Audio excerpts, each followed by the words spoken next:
The great chamber of the Galactic Council stretched across 3 kilometers of polished crystal and floating platforms. Representatives from 147 different species filled the observation galleries, their bodies ranging from towering insectoid forms to small floating spheres of pure energy. At the center of it all, Counselor Tethvon of the Volanthi species stood before a massive holographic display showing a small blue planet called Earth.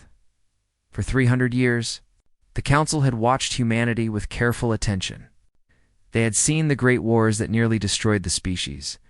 They had observed the nuclear weapons, the biological experiments, the endless cycle of violence that seemed to define human civilization. When humans finally discovered faster-than-light travel and reached the stars, the Council made a decision that would shape the next 3 centuries. Humanity would be contained. The terms were simple. Humans would receive 1 star system for their expansion. Their military vessels would carry only defensive weapons. Their colonies would be monitored by Council observers at all times. Trade agreements would include strict behavioral requirements. Any violation would result in immediate sanctions. High Counselor Tethvon believed the experiment had been a complete success. He looked across the chamber with 4 gleaming eyes and spoke in a voice that carried to every corner of the massive space. 300 years ago, we faced a choice, he announced. The humans had reached the stars, bringing with them a capacity for violence unlike anything the galaxy had ever witnessed. Lesser councils might have chosen destruction. We chose patience. We chose guidance. And today, I am pleased to report that our approach has yielded remarkable results. The holographic display shifted to show graphs and statistics. Human aggression indices had fallen by 62%. Violent incidents within human space had decreased every decade. The 3rd generation of spaceborne humans showed psychological profiles nearly indistinguishable from the peaceful Milani species, have successfully domesticated the most dangerous predator in galactic history. Tethvon concluded with evident satisfaction in the human delegation box. Ambassador Linda Morrison kept her expression carefully neutral. She was 43 years old, with short brown hair and eyes that had learned to hide every emotion behind a diplomatic mask. 20 years of her life had been dedicated to proving that humanity deserved trust. 20 years of smiling at insults, accepting limitations, and working within a system designed to treat her species like dangerous animals. Beside her sat her daughter Sophie, 9 years old and attending her first council session. The girl had her mother's brown eyes, but none of her patience. She squirmed in her seat as Tethvon continued speaking. Clearly bored by the political proceedings, "Mom," Sophie whispered, tugging at Linda's sleeve, "why do they keep talking about us like we're pets?" Linda squeezed her daughter's hand gently. "Because they're scared of us, sweetheart. When people are scared, they sometimes say unkind things. But we haven't done anything wrong. No, we haven't. And that's why we keep coming to these meetings. To show them who we really are." Sophie frowned, unconvinced. It doesn't seem like they're listening. Linda had no good answer for that. The truth was that Sophie was right. After 3 centuries of perfect behavior, humanity was still treated as a threat to be managed rather than a partner to be respected. Every human ship was tracked. Every human communication was monitored. Every human colony operated under the watchful eyes of Council observers who reported any deviation from expected behavior. The session continued for another 2 hours. Trade agreements were discussed. Resource allocations were debated. Through it all, Linda maintained her composure, speaking when called upon, agreeing to terms that gave humanity slightly less than they deserved, and never once showing the frustration that burned in her chest. When the session finally ended, she gathered her materials and prepared to leave. The Croc's trade minister, a massive creature with writhing tentacles and 3 compound eyes, approached her on the way out. "Ambassador Morrison," he gurgled through his translator device, "I wanted to compliment you on your restraint today. Lesser species become emotional when their status is discussed so openly. It is good that humans have learned to control their primitive impulses." Linda smiled the smile she had perfected over 2 decades. "Thank you, Minister. We aim to be good partners in the galactic community."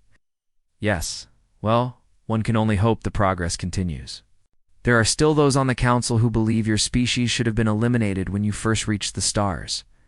I am not among them, of course, but vigilance remains necessary. He moved away, apparently satisfied that he had paid her a compliment. Linda watched him go, her smile never wavering. Sophie had witnessed the entire exchange. Mom, that was really mean. He didn't mean it to be mean, sweetheart. He genuinely thinks he was being nice. That's worse. Linda laughed despite herself. You know what? You're absolutely right. That is worse. She took her daughter's hand. Let's get some dinner, and then you need to get some sleep. You have a big day tomorrow. The next morning would bring Sophie's participation in the Youth Cultural Exchange Program. Children from various species would tour the Council Station's famous botanical gardens, a massive biodome containing plant life from 60 different worlds. It was considered a great honor for human children to be included in such programs, another sign of the slow progress toward acceptance. They returned to their small quarters in the human section of the station. The rooms were modest compared to what other species enjoyed, but Linda had learned not to complain. Complaints led to reviews.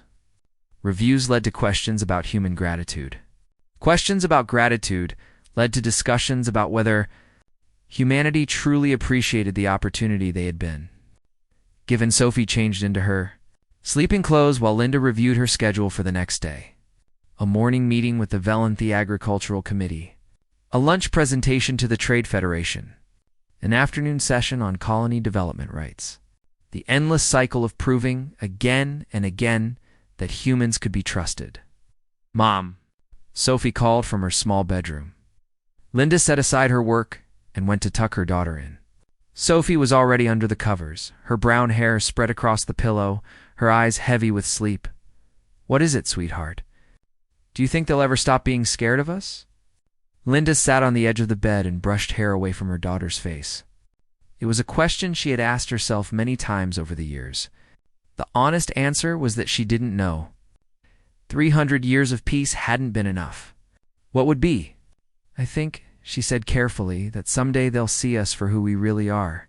Not the wars we fought long ago. Not the weapons we once built, but the people we've become. The families we've made. The love we carry in our hearts. Sophie smiled sleepily. That sounds nice. It'll be nice. And you're going to help make it happen. You and all the other children who grow up knowing both humans and aliens. You'll build bridges we can't even imagine, okay, Mom? Sophie's eyes were closing. I love you. I love you too, sweetheart. More than anything in the universe? Linda kissed her daughter's forehead and turned off the light. She stood in the doorway for a long moment, watching Sophie drift off to sleep. Tomorrow would bring another day of diplomatic meetings. Another day of careful words and measured responses. Another day of proving that humanity deserved a place among the stars. She had no way of knowing that tomorrow would change everything. That the peaceful illusion the council had built would shatter into a million pieces.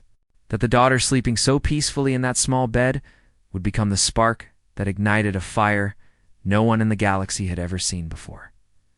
For now, there was only this moment. A mother watching her child sleep. The most ordinary thing in the universe, and the most powerful. The attack began at midday. Council Standard Time. Linda was in the Trade Ministry building, 3 levels above the main concourse when the first explosion shook the station. The lights flickered. Alarms began to wail. Through the transparent walls of the conference room, she saw a massive vessel emerge from hyperspace directly beside the station. Its hull black as void and covered with strange organic growths. Then another vessel appeared, and another, and another. Within minutes, 300 ships surrounded the council station, their weapons already firing. The station's defensive shields, which had never been tested in actual combat, lasted exactly 7 minutes before collapsing. Linda was already running. She pushed through crowds of panicking aliens, dodging falling debris and leaping over bodies of those who had been caught in the initial blasts. Emergency bulkheads were slamming shut throughout the station, trapping thousands in isolated sections. She didn't care. She had only one thought in her mind. Sophie, the botanical gardens. Lower ring. The corridors became a nightmare of smoke and screaming. Valanthe officials stumbled past her, therefore eyes wide with terror. Crocs workers crawled along the walls, their tentacles grasping at anything solid. Species that had never known war were experiencing their first taste of true violence, and they were not handling it well. Linda kept moving. She had grown up on Earth, in a small town that had experienced its share of emergencies. Floods, fires, the remnants of old wars that still occasionally surfaced. Humans learned early how to function when everything was falling apart. It was one of the traits the Council had tried so hard to breed out of them. It took her 45 minutes to reach the botanical gardens. 45 minutes of fighting through chaos. Climbing through maintenance shafts when corridors were blocked, and refusing to stop no matter how much her lungs burned or her muscles screamed. The gardens were destroyed. The massive biodome had been breached. Plants from 60 worlds lay scattered across the broken pathways, their alien colors mixing with shattered glass and twisted metal. Bodies lay among the vegetation, both adult chaperones and security personnel. Linda searched frantically, turning over every form she found, dreading what she might discover. She found no children. Not one. A Croc's security officer lay against a fallen tree, his chest torn open by weapons fire. He was still alive, barely, his compound eyes tracking Linda's approach. "The children," she gasped, dropping to her knees beside him. "Where are the children?" The officer's translator crackled with static. "Taken," he managed. "They took them. All of them. Who took them?" "The Vexari." The officer's voice was fading. "They said they wanted specimens. Young ones. To study." Linda felt something crack inside her chest. Not her heart. Something deeper. Something older. A barrier she had spent her entire adult life building, brick by careful brick, designed to contain the very thing the Council feared most about humanity. That barrier shattered completely. "How many children?" she asked, her voice strange and flat. 47. All human. They specifically targeted the human children. The officer's eyes were glazing over. "I'm sorry. We tried to stop them. We tried." He died with that apology on his lips. Linda stood slowly, her hands covered in his blood, her mind processing information with crystal clarity. The Vexari. The Council had declared them extinct over 200 years ago. A species of genetic collectors who had terrorized the galaxy before being supposedly wiped out by a coalition fleet. Obviously, the Council had been wrong about that, just as they had been wrong about so many things. Her daughter was on one of those ships. Her 9-year-old daughter, who had asked why aliens talked about humans like they were pets. Her Sophie, who believed her mother could fix anything. Linda walked out of the ruined gardens and found a working communication terminal. Her hands were steady as she entered her diplomatic codes. Her voice was calm as she requested a connection to human space. Nothing about her. Its external appearance suggested that anything had changed. But everything had changed, Commander. Nathan Hayes of the Human Defensive Cruiser, Steadfast, received the priority transmission 18 minutes after the attack began. He was a career military officer, 52 years old, with a face weathered by decades of service and eyes that had seen more than their share of difficult situations. He served on humanity's border patrol, protecting human space from external threats while carefully obeying every restriction. The Council had placed on his vessels his orders regarding unauthorized military action were absolutely clear. Human vessels were not permitted to engage in combat operations outside their designated system. Violations would result in immediate expulsion from Council space, economic sanctions, and possible military response from Council forces. These orders had been drummed into every human officer since the first ships left Earth. Hayes was reviewing those orders when Ambassador Morrison's face appeared on his screen.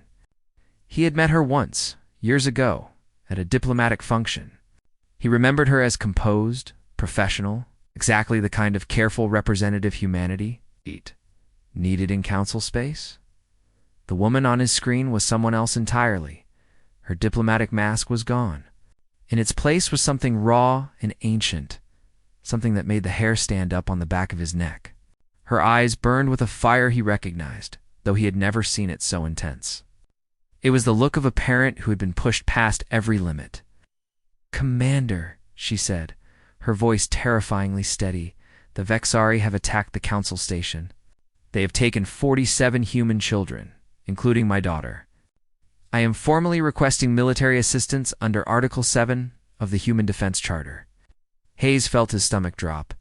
Article 7 was an emergency provision that allowed for immediate military response to threats against human citizens. But it required council approval for operations in council space. Without that approval, any action would be considered an act of war. Ambassador Article 7 requires authorization from the Council Defense Committee. We don't have Commander Hayes. Linda's voice cut through his objection like a knife. I am not asking the council. I am asking you. As a mother, as a human being, are you going to help me get our children back? Or are you going to sit there reading rule books while those things do whatever they want to them? Hayes had 2 daughters of his own, back on Earth. Katie was 14, dreaming of becoming a pilot. Emma was 11, obsessed with marine biology. He thought of them every day, wondered what they were doing, counted the months until his next leave, when he could see them again. He thought of them now. He thought of what he would do if someone had taken them. He thought of the orders he had followed his entire career. "Ambassador," he said slowly, "if I do this, there's no going back. For any of us I know, we'll be outnumbered. Outgunned, the council might declare us enemies of the galactic community. I know. And you're still asking me to do this?" Linda leaned closer to the camera, and in her eyes, Hayes saw every mother who had ever lived, every parent who had ever loved a child more than their own life, every human being who had ever faced the impossible choice between safety and family.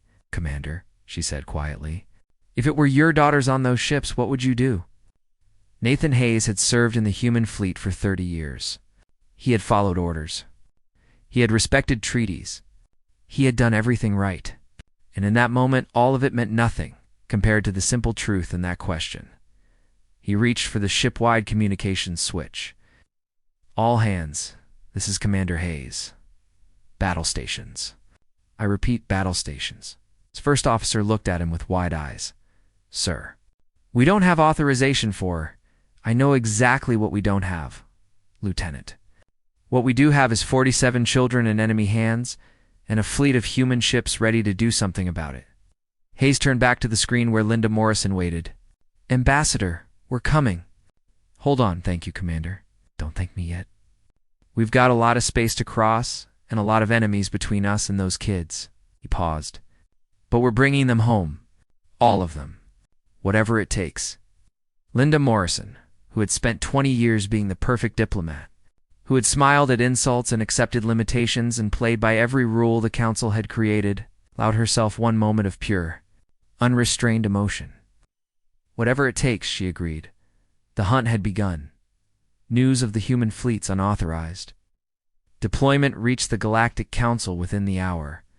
Emergency sessions were called. Representatives from 100 worlds gathered in the Great Chamber, their voices raised in a chaos of alarm and outrage that echoed off the crystal walls. Hi. Counselor Tethfon stood at the center of the storm, his 4 eyes darting between holographic displays showing the movement of human vessels. 8 ships had now broken from their designated positions. 8 ships were heading toward Council space without permission, their weapons armed. Their intentions clear.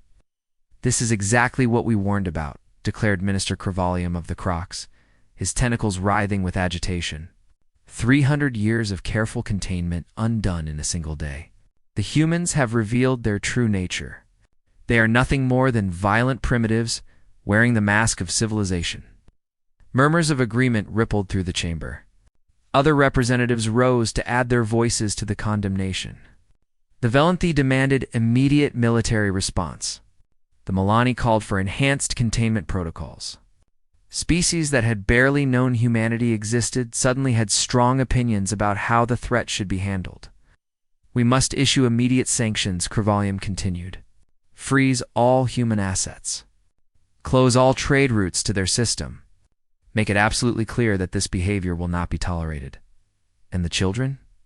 Asked Ambassador Kethmorin, a Valanthi female who had remained quiet until now. Unlike most of her delegation, she had spent time among humans, had visited their colonies, had seen how they lived. What about the 47 human children taken by the Vexari? A tragic situation, Tethfon acknowledged, but one that must be addressed through proper diplomatic channels. The Vexari have made no demands. We have established no communication. Rushing into military action will only escalate the crisis. The Vexari were supposed to be extinct, Kethmorin pointed out. Our intelligence failed. Our defenses failed. 47 children are now in the hands of genetic collectors who once terrorized this entire quadrant, and your response is to discuss diplomatic channels. Before Tethfon could respond, the chamber doors burst open. Security drones moved to intercept the intruder, but they stopped when they saw who it was. Linda Morrison walked down the center aisle of the great chamber. Her diplomatic robes were torn and stained with blood. Her face was smeared with ash from the fires still burning in parts of the station. Shilu. Ked, nothing like the composed ambassador who had sat quietly in the human delegation box just yesterday. She looked like something far more dangerous. Ambassador Morrison, Tethfon said coldly. You are not summoned to this session. You are out of order. Out of order. Linda's voice carried through the chamber without amplification. My daughter is on one of those ships. 47 children are on those ships. And you want to discuss whether I'm out of order? She continued walking until she reached the speaking platform at the center of the chamber. Security drones hovered around her, waiting for the order to remove her. But something in her presence made everyone hesitate. You've spent 300 years studying us, Linda said, her eyes sweeping across the assembled representatives. 300 years measuring our capacity for violence, counting our weapons, calculating the threat we pose. And you thought you understood us? She turned slowly, making eye contact with species after species. You were wrong, Ambassador. This is highly irregular, Tethfon attempted. Let me tell you what you missed, Linda continued, as if he hadn't spoken. You measured what humans do to enemies. You counted the wars we've fought, the lives we've taken, the destruction we've caused. And yes, we are capable of terrible things. We know that better than anyone. She stepped closer to the High Counselor's platform. But you never measured what we do for family. You never calculated what happens when someone threatens our children. You never understood that the same fire that makes us dangerous in war makes us unstoppable in love. The chamber was absolutely silent. There is no force in this universe more dangerous than a human parent protecting their child. Linda said quietly, not your fleets, not your treaties, not your carefully constructed containment protocols. You wanted to know what humanity is truly capable of? You're about to find out. She turned and began walking back toward the doors. Guards, Tethfon called out, detain the ambassador. She is clearly experiencing emotional compromise and must be.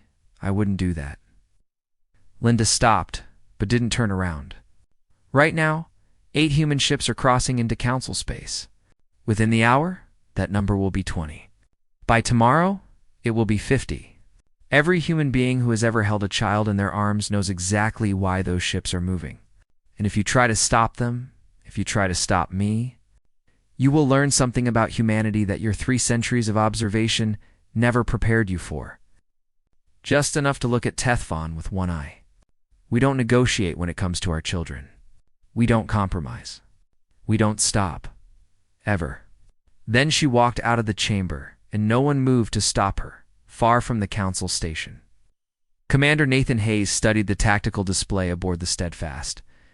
The Vexari fleet had retreated to a region of space called the Shroud, a massive nebula filled with radiation pockets, gravitational anomalies, and censored dead zones. Council records indicated that no ship had ever successfully navigated its depths. Sir, reported Lieutenant Amy Park, his navigation officer, the Shroud is basically a death trap. Radiation levels in there will fry most species' nervous systems within hours. The gravity fluctuations can tear a ship apart if you hit them wrong. And sensors are essentially useless past the outer boundary. Hayes nodded slowly. What do our records say? Park pulled up files from Earth's historical databases. Her eyes widened as she read. Sir, humans used to sail wooden ships through hurricanes. We have documented cases of pilots navigating asteroid fields with broken instruments. During the Mars expansion, a cargo vessel made it through the Hellas debris ring using nothing but visual reference and manual control. And more recently, Captain Diego Reyes of the survey ship Morning Star navigated a collapsing wormhole for 6 hours after all automated systems failed. He used a paper star chart and a mechanical compass. Park looked up from her screen. Sir, the shroud is dangerous, but our species has a long history of going places we're not supposed to go. Hayes allowed himself a small smile. The Vexare think they've found a hiding spot. They think no one will follow them into that mess. He keyed the fleet-wide communication channel. All ships, this is steadfast actual. We're going into the shroud. I won't pretend it's going to be easy. The radiation will hurt. The gravity will try to crush us. Our sensors will go blind within minutes of entry. He paused, looking at the swirling purple mass on the display. But those things have our children. 47 kids who are scared and alone and waiting for someone to come get them. I don't know about you, but I promised my daughters I'd always protect them. Today, I'm keeping that promise for 47 families who can't be here themselves.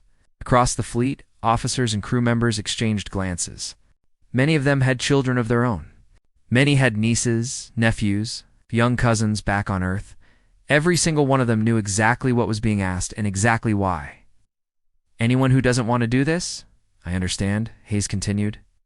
This isn't an ordered mission. It's not sanctioned by anyone. If we fail, history will remember us as criminals who violated every treaty humanity signed. If we die in there, no one will come looking for our bodies.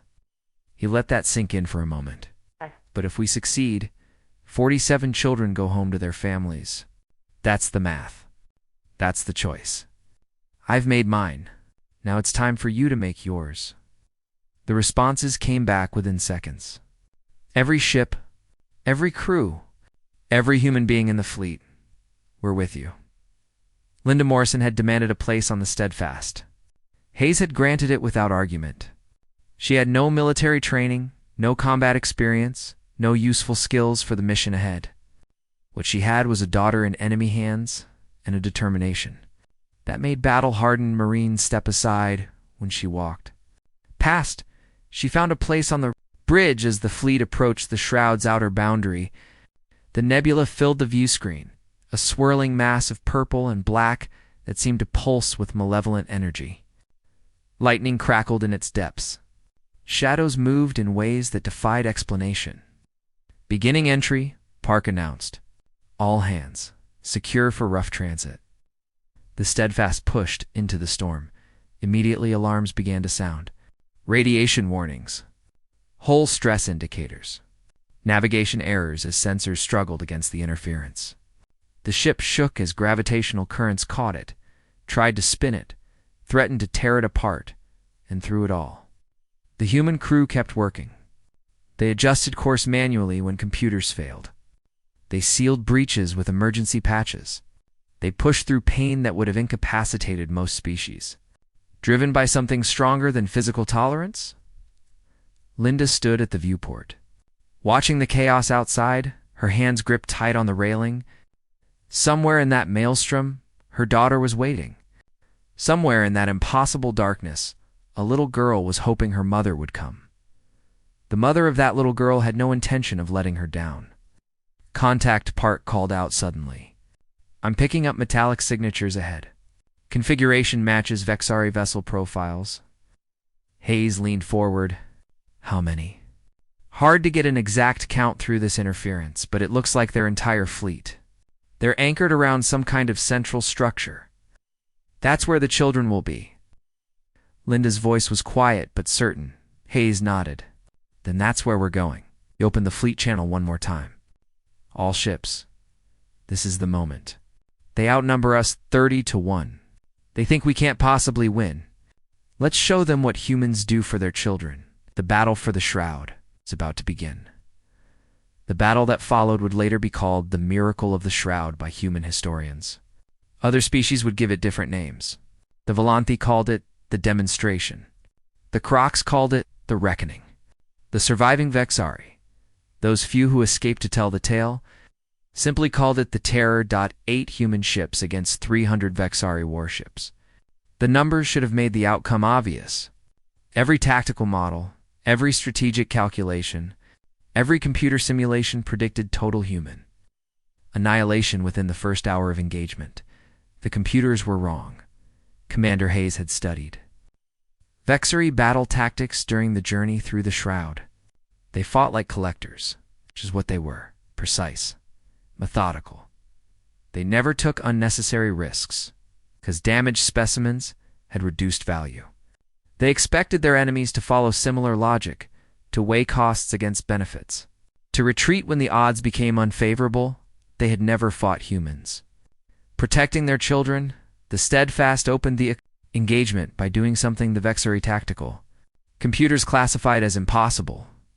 It flew directly into their formation, weapons firing in all directions, taking hits that should have been fatal while continuing to advance.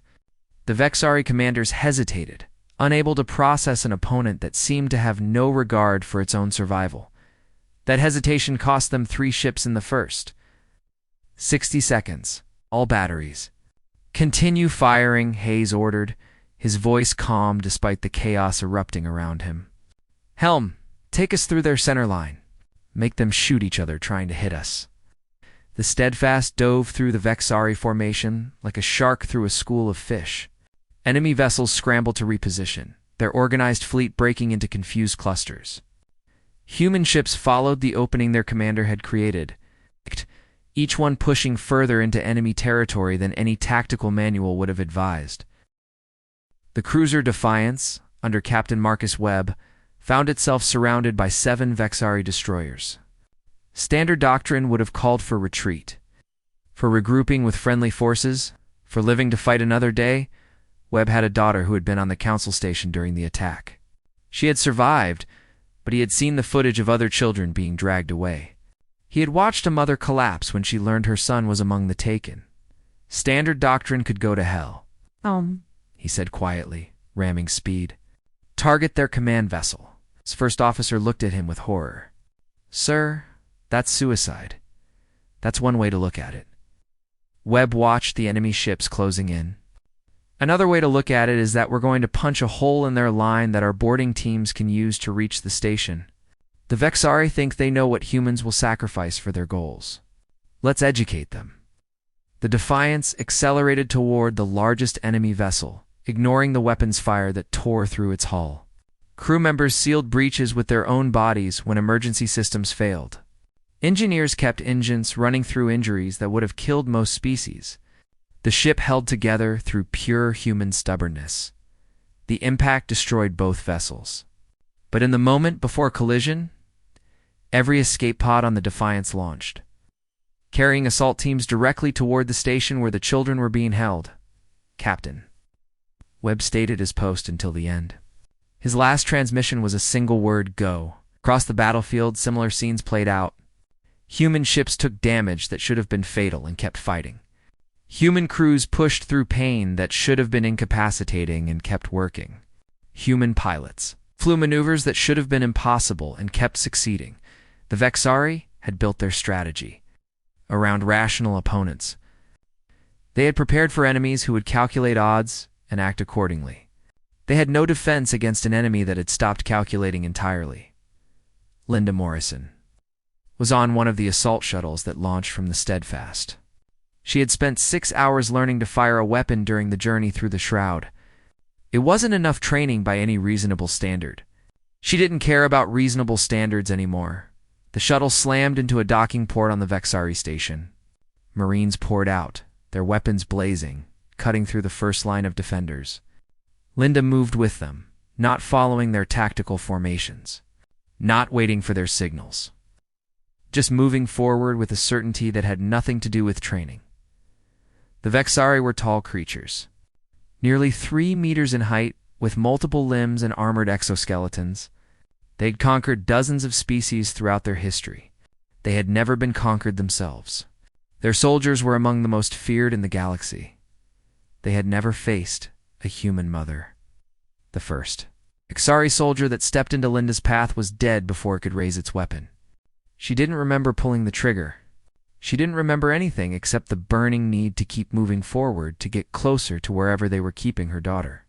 "Ma'am," a Marine sergeant called out, "we need to stick together. This station is massive, and we don't know the layout." "Then move faster," Linda said without slowing down. She was operating on something beyond adrenaline, beyond fear, beyond any emotion the HFY could have understood. 300 years of being the good ambassador, the careful diplomat, the perfect example of controlled humanity had burned away completely. What remained was something older than civilization, older than language. Mother protecting her child, they found the first group of children on the station's 3rd level. 12 human kids huddled in a containment cell, ranging in age from 8 to 13. A HFY scientist stood before them, apparently in the middle of some kind of examination. He didn't survive the next 3 seconds. Linda knelt beside the cell while Marines secured the area. The children stared at her with wide, terrified eyes. She recognized some of them from the cultural exchange program. Kids she had seen laughing in the corridors of the council station just 2 days ago. It's okay," she said, her voice gentler than it had been in hours. "We're here to take you home. Is everyone hurt? Can everyone walk?" A boy of about 11, braver than the others, stepped forward. "There are more of us. They took us to different parts of the station. They said they wanted to study us in small groups." "Do you know where the others are?" The boy shook his head. "But I heard them talking. They mentioned something about the lower levels. Something about special specimens." Linda felt her blood run cold. The HFY had a history of genetic experimentation on captured subjects. The younger the subject, the more valuable they considered them. Sophie was 9 years old. Sergeant Linda said, rising to her feet, "Get these children to the shuttle. I'm continuing to the lower levels." "Ma'am, I can't let you go alone. It's too dangerous." "Send someone with me. But I'm not leaving this station until I have my daughter." The sergeant looked at her for a long moment. He had children of his own back on Earth. He understood. "Private Cooper, Private Yang, go with the ambassador. Everyone else, secure these children and get them to extraction." Linda didn't wait for further discussion. She was already moving toward the nearest access shaft, toward the lower levels, toward whatever waited between her and Sophie. The battle continued to rage outside. 3 human ships had been destroyed, their crews fighting until the last moment, never surrendering, never retreating. The HFY had lost over 100 vessels. Their organized fleet reduced to chaos by opponents who simply refused to behave rationally. On the station, other human teams were fighting through corridors and chambers, freeing children wherever they found them. Every parent in the galaxy who had ever loved a child would have recognized what drove them. It was the most basic force in the universe, the thing that made species rise from nothing and reach for the stars. Love, terrible. Beautiful, unstoppable love. Linda descended through the station. Level by level, following signs she couldn't read but somehow understood. Twice, she encountered HFY patrols. Twice, she killed without hesitation. The Marines with her exchanged glances but said nothing. They had never seen a civilian move like that, fight like that. They had never seen what a mother became when her child was in danger. Finally, she reached the lowest level of the station. A massive door blocked her path, sealed with encryption codes designed by HFY engineers who prided themselves on creating unbreakable security systems. Linda looked at the door for approximately 2 seconds. Then she started shooting at the hinges. Private Cooper called out, "We have breaching charges that could too slow." The hinges gave way. Linda kicked the door open and stepped into the chamber beyond. 23 children sat in a containment field at the center of the room. The youngest was 6. The oldest was 14. They were alive, unharmed, their eyes wide with fear and hope. Among them, in the front row, was a 9-year-old girl with brown hair in her mother's eyes. "Mom!" Sophie screamed. Linda was across the room before anyone could move, her arms wrapped around her daughter, holding her so tightly that neither of them could breathe properly. Tears streamed down both their faces, mixing together as they pressed cheek to cheek. "I knew you'd come," Sophie sobbed. "I told the others. I said my mom would come," always, Linda whispered. "Always, always, always. No one will ever take you from me again." The containment field controls were simple enough once you ignored the safety protocols. Linda deactivated them while still holding Sophie with one arm. The other children flooded out, surrounding the Marines, crying with relief. "We need to move," Private Yang said gently. "The station's losing structural integrity. The battle outside is ending, but we need to get to extraction before this place comes apart." Linda nodded, not trusting her voice. She took Sophie's hand and looked at the other children, all watching her with desperate hope. "Everyone hold hands," she said, her voice steady, despite the tears still wet on her face. "Stay together. We're going home." They made it to the shuttle bay just as the station's main reactor began to fail. The last human ships were pulling away from the wreckage of the Vexari fleet, their holds filled with rescued children, their crews battered but unbowed. Of the 8 human ships that entered the shroud, 5 emerged. 217 human lives were lost in the battle. Every single child was recovered. Linda held Sophie in the shuttle as they flew away from the burning station.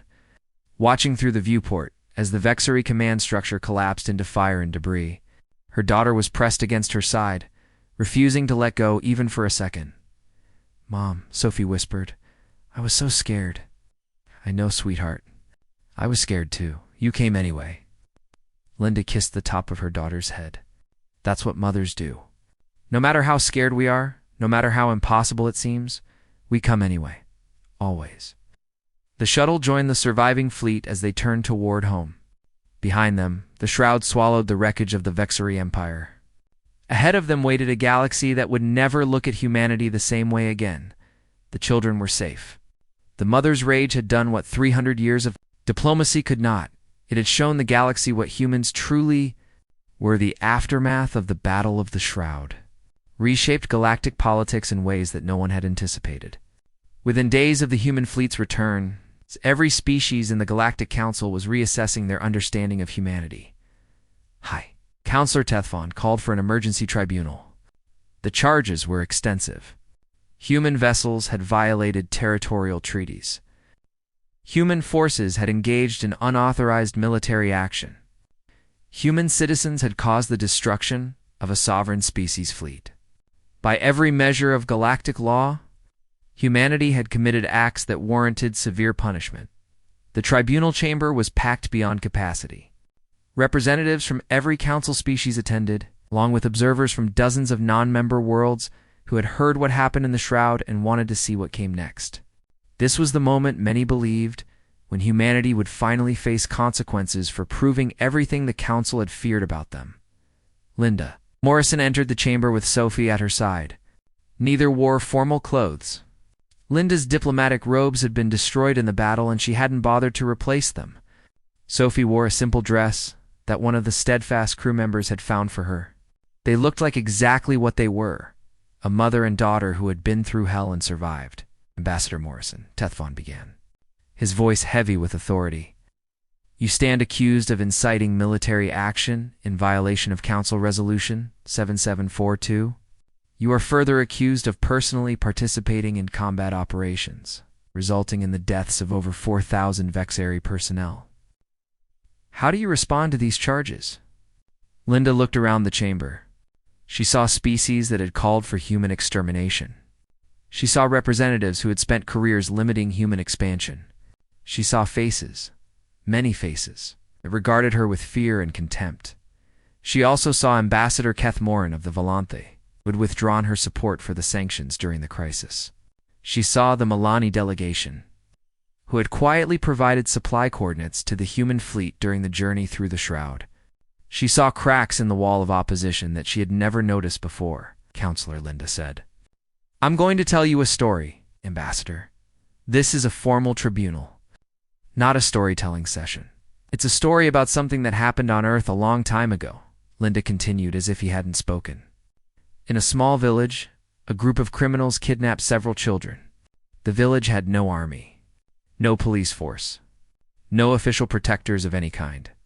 By every reasonable measure, those children were lost. Letting the chamber's perfect acoustics carry her silence to every corner. But the mothers of that village didn't care about reasonable measures. They armed themselves with kitchen knives and farming tools. They tracked those criminals across 300 miles of wilderness, and they brought their children home. Every single one. Sophie squeezed her mother's hand. Linda squeezed back. You've studied humanity for 3 centuries, Linda said, her voice rising. You've cataloged our violence. You've measured our aggression. You've built entire systems, signed to contain what you believe we are, and you missed the point completely. She stepped forward, and no one tried to stop her. We don't fight because we enjoy it. We don't destroy because it satisfies some primitive urge. We fight because there are things we love more than our own lives. We fight because some things are worth any price. You saw our capacity for war and thought that was our defining characteristic. It's not. Our defining characteristic is the thing that drives us to war in the first place. Linda gestured to Sophie. This is my daughter. When those creatures took her, I would have burned down every star in the galaxy to get her back. That's not a metaphor. That's not an exaggeration. I mean exactly what I'm saying. And I'm not special. I'm not unique. Every human parent in the galaxy carries that same fire. Every human being who has ever loved someone enough to die for them. The chamber was silent. Even Tethvon seemed unsure how to respond. You can punish us if you want, Linda said. You can impose sanctions. You can revoke our council membership. You can try to contain us all over again. But I want you to understand something with absolute clarity. It will not work. Because we're not dangerous because of our weapons or our ships or some genetic predisposition for violence. We're dangerous because we love our children. And no force in this universe will ever change that. She stopped speaking and waited.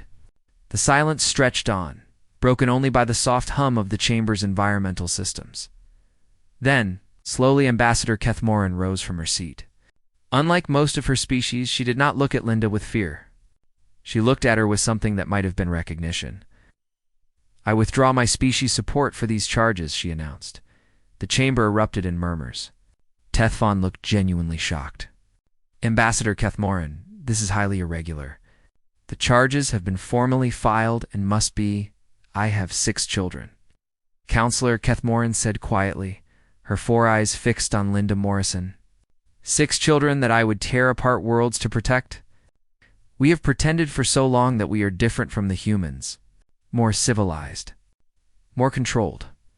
But the truth is that any parent of any species understands exactly what Ambassador Morrison did. She turned to face the full chamber. The humans did not show us their capacity for violence. They showed us their capacity for love. They showed us what any of us would do if pushed far enough. I think perhaps we have been measuring the wrong things all along. One by one, other ambassadors rose to withdraw their support for the charges. The Croc's minister, who had demanded sanctions, looked at Linda Morrison, then at the small girl holding her hand, and slowly sat back down without speaking. The Milani delegation formally requested that all charges be dismissed. Even species that had long advocated for stricter human containment found themselves reconsidering positions they had held for centuries. In the end, the tribunal was adjourned without any sanctions being imposed. For the first time in 300 years, humanity had been judged by the Galactic Council and found not guilty. But that was only the beginning. 6 months later, Linda Morrison addressed a new session of the Council. She was no longer merely an ambassador. She had been appointed as humanity's first representative to the Council's inner circle, a position no human had ever been allowed to hold. Sophie sat in the gallery, watching her mother speak to the assembled leaders of 100 worlds. We stand at a crossroads, Linda told them. For generations, this council has operated from a foundation of fear. Fear of the unknown. Fear of difference. Fear of what others might do if given the opportunity. But fear is a poor foundation for civilization. She looked around the chamber at faces and forms she had come to know over the past months. Things were different now. Conversations were different. The careful walls that had separated humanity from the rest of the galaxy were beginning to crumble. Humanity is willing to be your partner, she continued. We're willing to share our technology, our resources, our experience. We have survived things that would have destroyed other species. We have learned lessons that might help the Council face whatever challenges lie ahead. But we will never again accept being treated as a threat to be managed. We are not your cautionary tale. We are your allies, if you'll have us. High Counselor Ventil, a thoughtful crux who had replaced Tethvon after the tribunal, rose to respond. He was different from his predecessor. He had spent time among humans, had listened to their stories, had tried to understand rather than simply contain. Ambassador Morrison. He said the Council has spent considerable time reflecting on recent events. We have come to understand that our approach to humanity was fundamentally flawed. We saw your capacity for destruction and assumed it was your defining characteristic. We did not understand that the same passion that drives you to war also drives you to love, to create, to protect. He made a gesture that his species used to indicate deep respect. We would be honored to have humanity as full partners in this council. Not as a species to be contained, but as equals to be valued. The chamber filled with sounds of approval from 100 different species. Linda allowed herself a small smile. It wasn't everything she had hoped for. There would be challenges ahead, misunderstandings, setbacks. 3 centuries of fear wouldn't disappear overnight, but it was a start. After the session, Linda found Sophie waiting for her in the corridor outside the chamber. Her daughter had grown in the past months, not just physically, but in other ways. She had seen things no child should see, experienced things that would mark her forever. But she had also seen what her mother was capable of, what all of humanity was capable of when pushed to the limit. "Mom," Sophie said as they walked toward the observation deck together, "do you think they really understand us now?" Linda considered the question carefully. Through the transparent walls of the corridor, she could see the stars stretching out in infinite patterns. The same stars humanity had dreamed about for thousands of years before finally reaching them. "I think they're starting to," she said. "It took 300 years, but they're finally beginning to see what makes us human." "What's that?" Linda smiled and pulled her daughter close. "The same thing that's made us survive everything the universe has thrown at us. The same thing that sent me into that nebula after you. The same thing that will always define us, no matter how far into the stars we travel." "Love?" Sophie asked. "Love," Linda confirmed. "Fierce, unstoppable, burn down the galaxy if necessary love. It's the most powerful force in the universe, and it's the one thing no one will ever be able to contain." They reached the observation deck and stood together at the viewport. The stars shone with cold, ancient light. Somewhere out there, new challenges waited. New threats would emerge. New tests of humanity's spirit would come. But for now, in this moment, a mother held her daughter's hand and watched the universe spin by. The galaxy had spent centuries fearing what humanity could destroy.